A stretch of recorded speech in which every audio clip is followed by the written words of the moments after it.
Magandang araw, narito ang nilalaman ng unang Tropical Cyclone Bulletin na ipinalabas ng Pag-asa kaninang alas 11 ng umaga hinggil nga sa tropical storm na Tino o na yung bagyo na may international name na Kalmayti.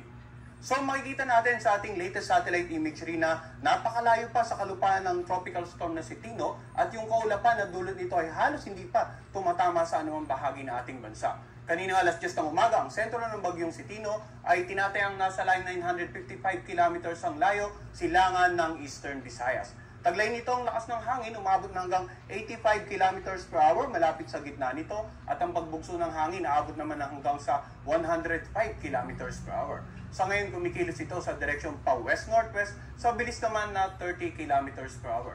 So makikita nga natin, bagamat nasa loob na ito ng ating area of responsibility at nagsimula na nga tayong mag-issue ng Tropical Cyclone Bulletin, ay wala pa itong inaasahang direktang epekto within the next 12 to 24 hours. Subalit dahil sa patuloy na inaasahan natin paglapit sa kalupaan ng ating bansa, nakataas ang Tropical Cyclone Wind Signal number 1 dito nga sa Eastern Samar, dito sa may bandang Dinagat, dito rin sa may bandang Siargao at Bukas Grande Island. So sa mga kababayan natin dito sa mga nabanggit na lugar, baka magtaka bakit tayo mayroong nakataas na wind signal sa inyong lugar.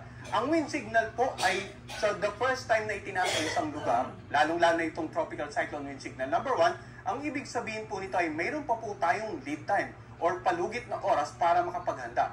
Within 36 hours, saka pa lang natin posibleng maranasan ang direktang epekto ng bagyong Tino sa inyong lugar. Kaya hanggat maaari, ngayon pa lamang po, ay nabigyan na tayo ng abiso para simulan natin yung paghahanda, preemptive measures para maiwasan nga yung peligro ng bagyong Tino habang patuloy itong lumalapit. Habang wala pa po, kailangan magbigay na tayo ng babala para makapaghanda po tayo. At asahan natin sa patuloy na paglapit sa mga susunod na Tropical Cyclone Bulletin ay madagdagan pa yung mga lugar na may wind signal bukod sa magkaroon pa po tayo ng mas mataas na wind signal. Ang tinataya po nating pinakamataas, posibleng umabot po ng Tropical Cyclone Wind Signal number 4 ang itataas natin sa nakararaming bahagi po ng Visayas sa mga susunod nating issuance ng Tropical Cyclone Bulletin. Kaya mangyari lamang tutukan yung Tropical Cyclone Bulletin na sa ngayon po ay ini-issue ng Pag-asa every 6 hours.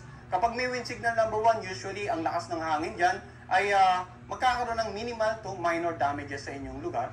Kaya hanggat maaga pa ay dapat maging alerto na po tayo, maging aware na po tayo na may paparating na bagyo at sa lugar po natin, bagamat wala pang direktang epekto, sooner or later, pwedeng makaranas na tayo ng mga malalakas na hangin at magkaroon ng mas mataas na wind signal.